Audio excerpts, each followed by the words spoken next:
เออเศร้ากินมา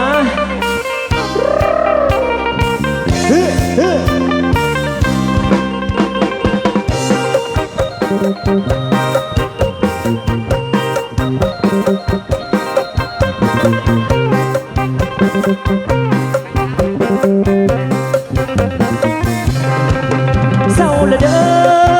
เศร้าละเด้อเศร้าเอ้ยกินมาแต่ก่อนนั้นนะ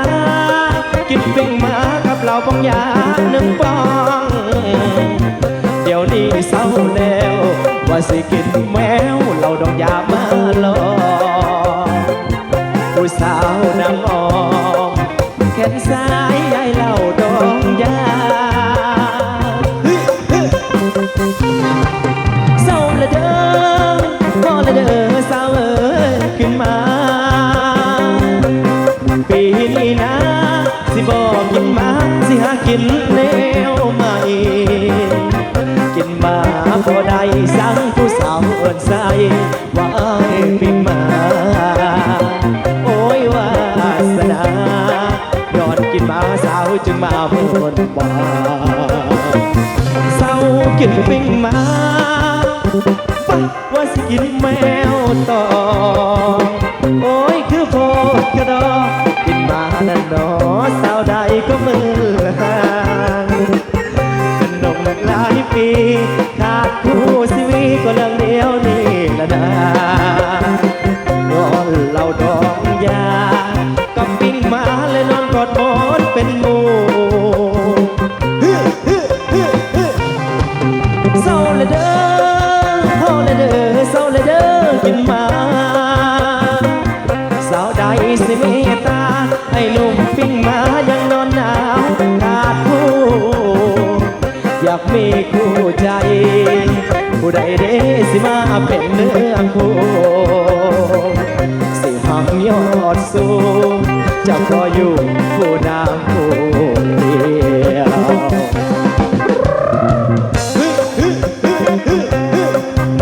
ขอบใจเด้อสำหรับมาแนะนำใจชื่อ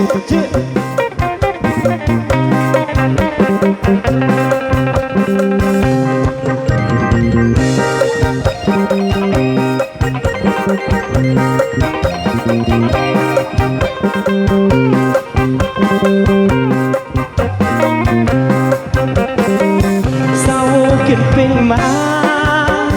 ว่าสิกินโอ้ยคือโพดกระดอกินมานั่นหนอสาวใดก็มือห่างเป็นหนุ่มหลายปีขาดคู่ชีวิตก็เรื่องเดียวนี่ละนะย้อนเหล่าดองยากับปิ้งมาเลยนอนกอดหมอนเป็นหมู่เศร้าเลยเด้อพอเลยเด้อเศร้าเลยเด้อกินมาสาวใดสิเมตตาไอ้หนุ่มปิ้งมายังนอนหนาวขาดคู่อยากมีคู่ใจผู้ใดเด้สิมาเป็นเนื้อคู่สิหักยอดสูงจะรออยู่คู่นางคู่เดี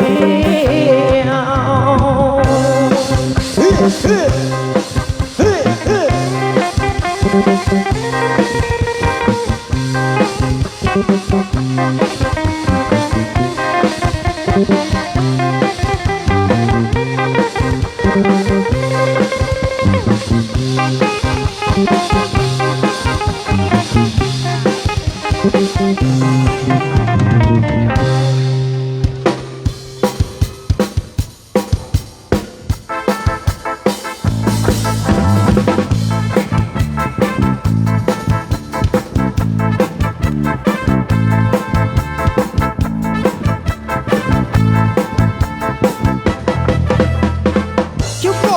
หน้าโกงโซฟาต้นตาสาวปังโพเลยก็จริงๆ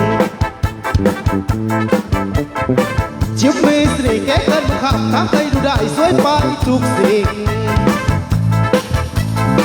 รูปทรงสง่าหน้าตางามยิ่งยิ่งในนำเรียบมาเทียบสาวปังโพทั้งสะโพกอกจวยไม่แน่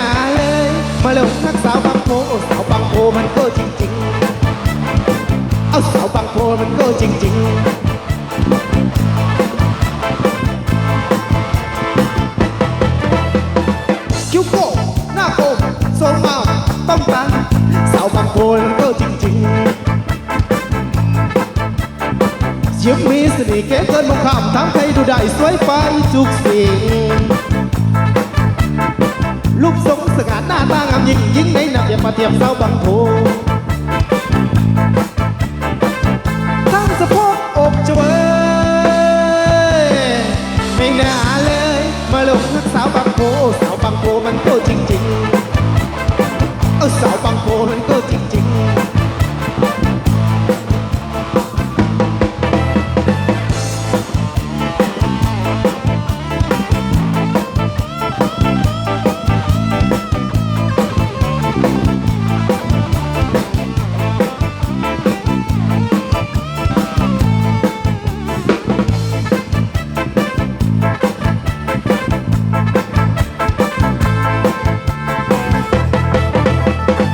คิ้วโก่งหน้าโกงสวยงามต้องตา